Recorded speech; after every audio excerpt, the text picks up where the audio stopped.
Um povo que eu creio que vai de morar no céu. Um povo que tem o seu galardão preparado, guardado para ser entregue pelo Senhor. E eu louvo a Deus pela vida de cada um de vocês nesta noite. E creio que aquilo que você veio buscar nesta noite, você com certeza há de levar para o seu lar. Porque é da vontade do Senhor abençoar vidas. Eu me chamo José Luiz, sou pastor da Igreja Evangélica Missionária Nascidos para Adorar, sou pastor auxiliar juntamente com a pastora Jane e trago um abraço da nossa igreja para esse povo abençoado, esse povo que com certeza é um povo alegre. E eu tenho sentido desde quando eu entrei e sentei aqui, eu vi que é uma igreja próspera, é uma igreja que louva o Senhor com o coração. E a igreja que adora o Senhor com o coração é uma igreja que com certeza ela há de crescer em santidade na presença de Deus. Que esse espírito de unidade jamais venha sair da vida dos irmãos. Amém, irmãos? E eu gostaria de estar participando juntamente com os irmãos no texto que me foi me dado, para que nós possamos estar falando com o nosso Deus. Eu gostaria que você abrisse a sua Bíblia lá no livro de Atos, Atos capítulo 16, versículo 25 em diante, para que nós possamos dar continuidade ao tema desta festividade. Atos 16, 25 em diante, amém, irmãos? Onde a palavra do nosso Deus diz assim: pela meia-noite Paulo e Silas oravam e cantavam hinos a Deus, enquanto os presos escutavam. De repente houve um tão grande terremoto que foram abalados os alicerces do cárcere, e logo se abriram todas as portas e foram soltos os grilhões de todos. Ora, o carcereiro, tendo acordado e vendo abertas as portas da prisão, tirou a espada e ia suicidar-se, supondo que os presos tivessem fugido. Mas Paulo bradou em alta voz, dizendo: não te faças nenhum mal, porque todos aqui estamos. Tendo ele pedido luz, saltou dentro e, todo trêmulo, se prostrou entre Paulo e Silas, e tirando-os para fora, disse: senhores, que me é necessário para ser salvo? E responderam eles: crê no Senhor Jesus e serás salvo, tu e a tua casa. Amém, irmãos? Podemos assentar, irmãos. Aleluia. Esse tema é um tema muito profundo. É um tema que eu creio que nasceu no coração de Deus e colocou no coração do pastor Marcos, porque muitas pessoas hoje têm vivido sonhos, têm vivido um momento em suas vidas de desespero, onde até mesmo as pessoas ficam se perguntando: qual a finalidade? Por que estou aqui? Irmãos, eu confesso para vocês, eu sou uma pessoa que eu não sonho. Sonho que eu falo é sonhar mesmo, de sonhar, de deitar e sonhar. Eu não consigo sonhar. A minha esposa é diferente de mim. Se ela der uma cochilada de 2 minutos, ela me conta uma história que praticamente parece que foi um mês inteiro. Ela me conta uma história que não pode. Uma pessoa que cochilou. E eu confesso para os irmãos, a minha vida inteira eu só consigo me lembrar de 3 sonhos. Parece incrível, né? 3 sonhos. E um sonho, para mim o mais principal deles, está incluído nessa mensagem. Foi um dia quando eu estava sonhando e de repente eu vi uma nuvem branca. E de repente saiu daquela nuvem branca um homem de branco, mais branco ainda, mas eu não conseguia ver o seu rosto. E eu, entendendo que era o Senhor, eu disse para ele: Senhor, o que eu devo fazer para ser salvo?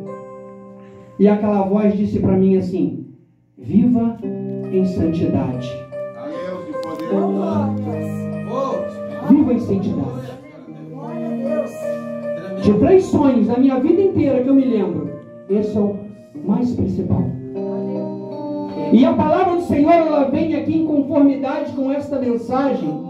Quando nós lemos aqui e entendemos esta mensagem, Paulo e Silas na prisão foram jogados ali porque fizeram maravilhas e aquilo ali não era de comum no meio do povo, e o povo se sentiu ameaçado.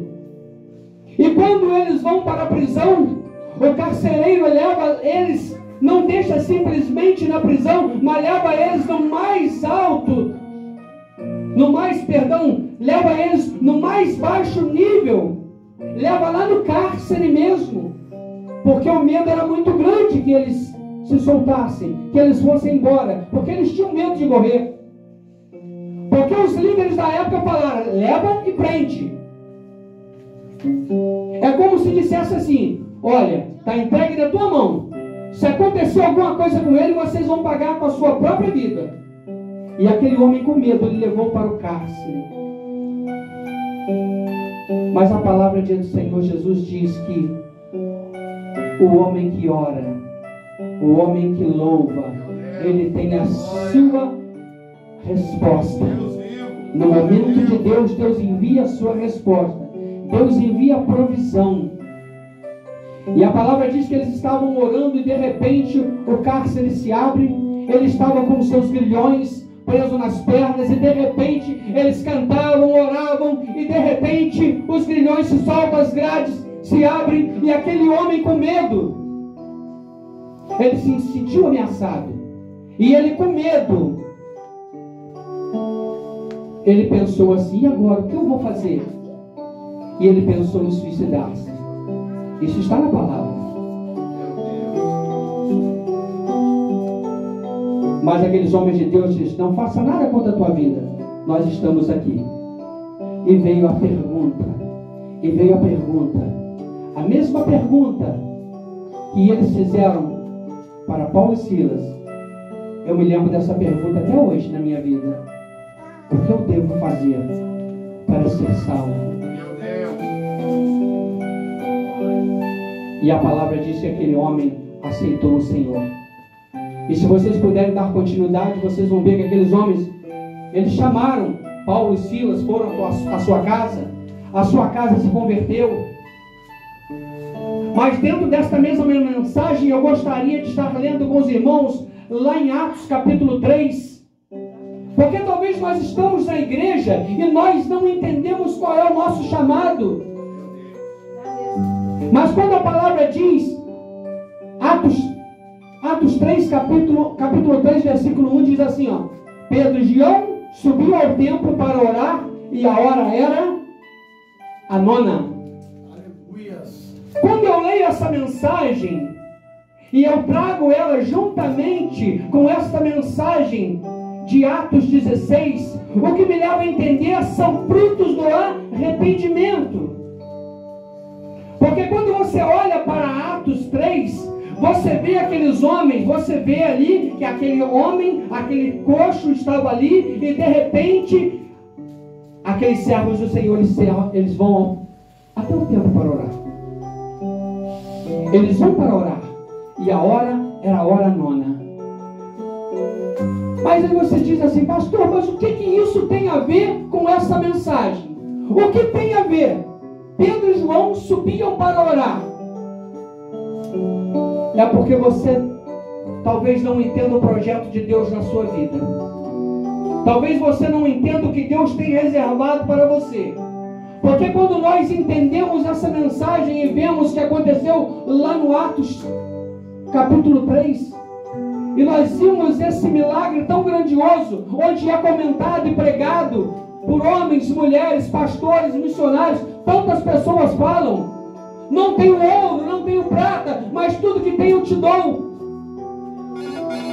É um milagre muito comentado. Mas eu gostaria de trazer para a nossa vida o seguinte: que quando você se arrepende,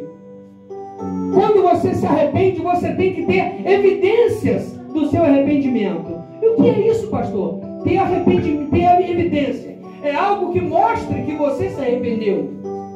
Porque não adianta você se arrepender e continuar a mesma pessoa. Você tem que ter evidências. As pessoas têm que olhar em você e tem que ver uma mudança.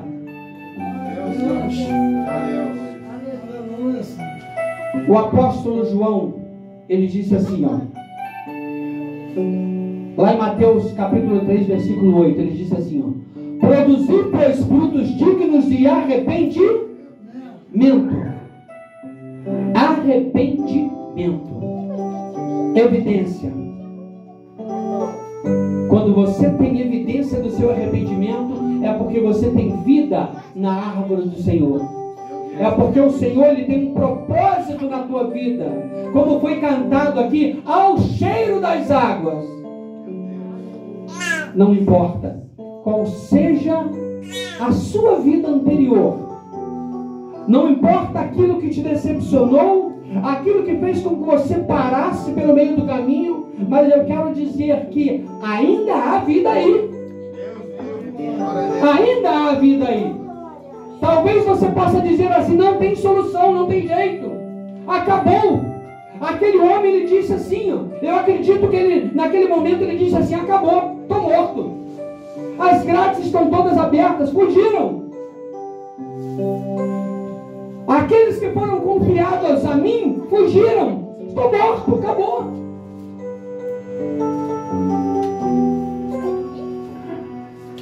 Mas Deus, ele tem um propósito. Como ele teve um propósito na vida daqueles homens, naquele carcereiro, ele tem um propósito na minha e na sua vida. E a palavra de Deus mais adiante diz assim, sabe, irmãos, quando nós nos arrependemos e quando nós realmente nos entregamos ao Senhor, o que a palavra nos diz? Que nós somos o quê? Sal e luz. Sal e luz. O sal é algo que dá sabor, mas não aparece. Você bota ele na comida, ele dá sabor, mas não aparece. E a luz? É algo diferente. Talvez você diga assim, poxa vida, mas tem feito um sol tão bonito. Um sol de 35 graus tão bonito. O sol tão clarinho, não tem nuvem nenhuma. Que tipo de luz que eu devo ser? Se já tem essa luz. Essa luz que o Senhor tem nos dado todo dia. É a evidência da transformação da sua vida. É algo que as pessoas vão olhar para você e vão dizer assim, olha como ele era. Olha como ela era. E olha como está hoje. Olha, aí você pergunta assim, mas eu preciso, pastor, sair pela rua dizendo, ó, me converti. Hoje eu sou uma nova criatura. Eu preciso fazer isso? Não. Não. Você não precisa de forma alguma fazer isso. Você precisa mostrar através dos seus atos, através das suas atitudes, que a palavra de Deus entrou na sua vida e modificou o seu ser. E quando a palavra nos fala isso, ela nos diz que tudo que o Senhor ele faz na minha e na sua vida é porque ele tem um propósito lá na frente. A palavra do Senhor diz assim, o que eu faço hoje você não entende. Você não entende o que eu faço ou o que eu estou fazendo hoje na sua vida. Você não entende, mas você vai entender mais tarde. Você vai entender mais tarde. E quando fica essa pergunta, mas eu preciso, porque tem pessoas que são assim, poxa vida, eu aceitei o Senhor Jesus, mas eu tenho que falar para todo mundo, as pessoas têm que ver? Não. Eliseu. Quem conhece a história de Eliseu? Eliseu era um homem que ele não saiu gritando que ele era um homem de Deus. Não. Mas aquela mulher, quando ele passava, ela disse assim para o seu esposo, marido, sabe esse homem que passa por nós? Este homem é um homem santo de Deus. Ele não precisou dizer, eu sou um homem de Deus, eu sou um homem de Deus. Ele não precisou fazer isso, porque as suas atitudes já demonstravam quem ele era. As suas atitudes já demonstravam a quem ele pertencia. E é isso que nós temos que fazer no nosso dia a dia. É isso. Não adianta viver. Muitas pessoas dizem assim, agora eu sou crente. Mas se você não mudar a sua atitude, tem pessoas que vai dizer assim, olha, você é crente? Se você é crente, você vai me desculpar, eu sou Jesus.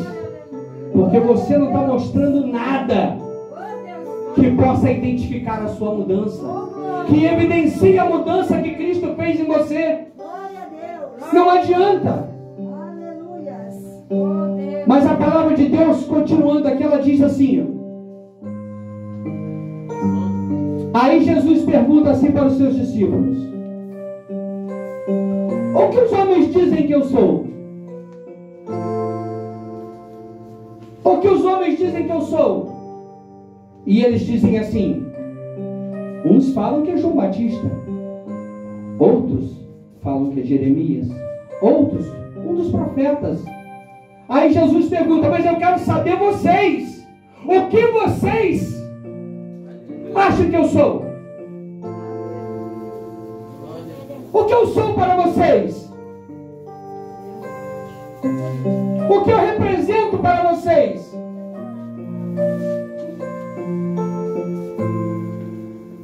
Será que eu tenho feito a diferença na sua vida? Será que eu tenho feito? Quem eu sou para vocês? Quem vocês acham que eu sou?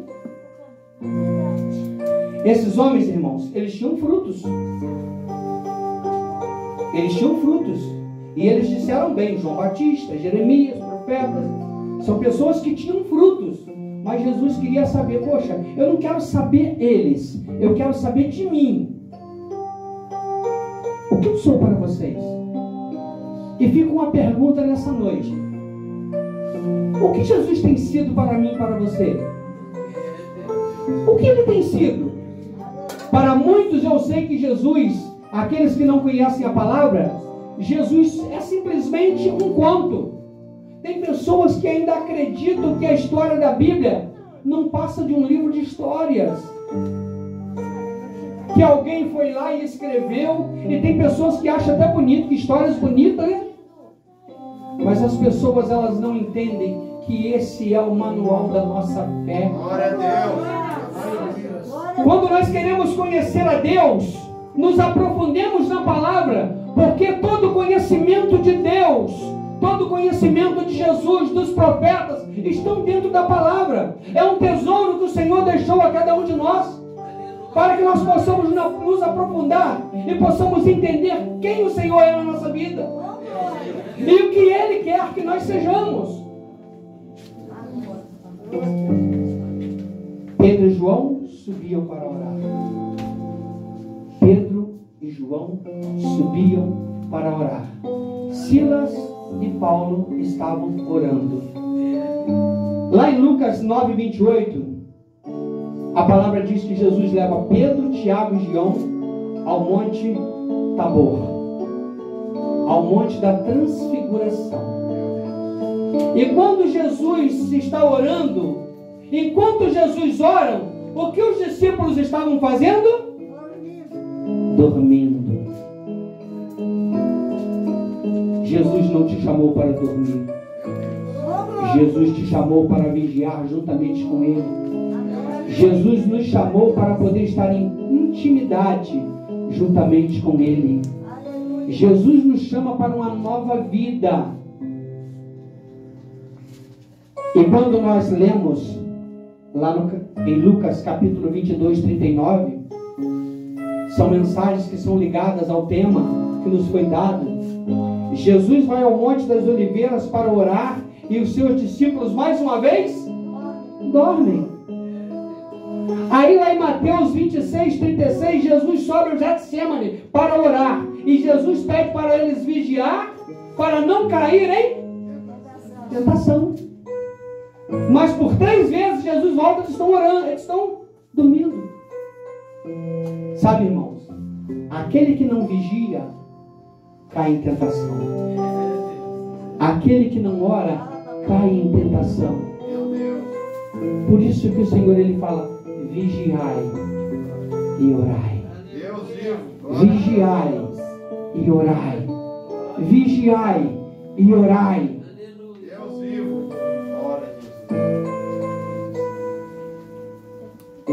É uma deixa que o Senhor tem deixado sempre para nós. Você quer ser abençoado? Vigia, mas também ora. Porque não adianta você vigiar e você não orar. E não adianta você orar e você não vigiar. É uma coisa que completa a outra.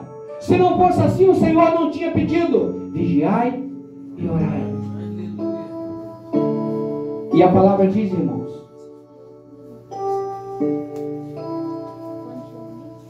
só cai em tentação aquele que não ora. E eu pergunto, quanto tempo tem que você não ora? O tempo que tem que você não ora é o tempo que você está afastado de Deus. Se você tem muito tempo que não ora, pode ter certeza que você está muito tempo afastado de Deus. Orai sem cessar. Orai sem cessar.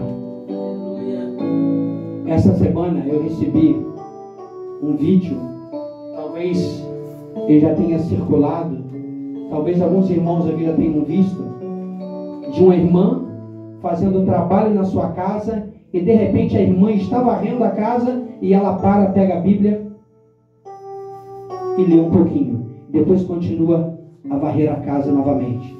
Aí ela está fazendo a comida, de repente ela começa a mexer a panela, ela para um pouquinho e vai lá na palavra ler mais um pouquinho. Aí volta de novo. Certa vez, teve uma irmã que perguntou assim: pastor, mas essa palavra, orar sem cessar, isso é muito forte. Orar sem cessar não é orar insistentemente? Não é orar todo o tempo? Não é estar em oração o tempo todo? Sim. Mas não pode, não tem como. Como eu vou fazer meus afazeres e vou orar ao mesmo tempo? Então eu disse assim, preste atenção. Quando você se levanta pela manhã, a primeira coisa que você faz é abrir os seus olhos. Correto? Sim. Quando você abrir os seus olhos, você já diz: Senhor, abra os meus olhos espirituais. Da mesma forma que o Senhor está abrindo meus olhos, os meus olhos físicos, que o Senhor possa fazer que eu venha enxergar cada vez mais a tua vontade. E quando você se levantar, você diga: Senhor, firma os meus passos.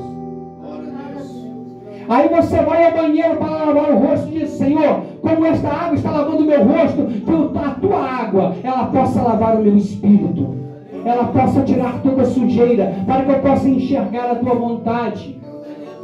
E quando ela sai para fazer o café, eu digo assim: quando você faz seu café, você coloca ali o pó, e você pega aquela água tão transparente, joga, e de repente sai um café, você diz assim: Senhor, como esta água que está entrando aqui neste coador está saindo, esse café maravilhoso, que o Senhor também transforme a minha vida, que o Senhor entre na minha vida e eu seja transformado. Aí ela pega a vassoura para varrer a casa e ela diz assim: Senhor, como eu estou varrendo esta casa, tirando toda a sujeira, eu te peço, varre toda a sujeira da minha vida. Aí aquela irmã disse assim: tem razão, tem como orar o dia inteiro. Tem como orar o dia inteiro. Então, irmãos,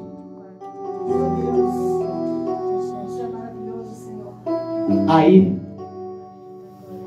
o Senhor diz assim: sabe, Eu quero dizer para vocês que o pastor, ele será tirado de vocês. E as ovelhas, elas vão se dispersar.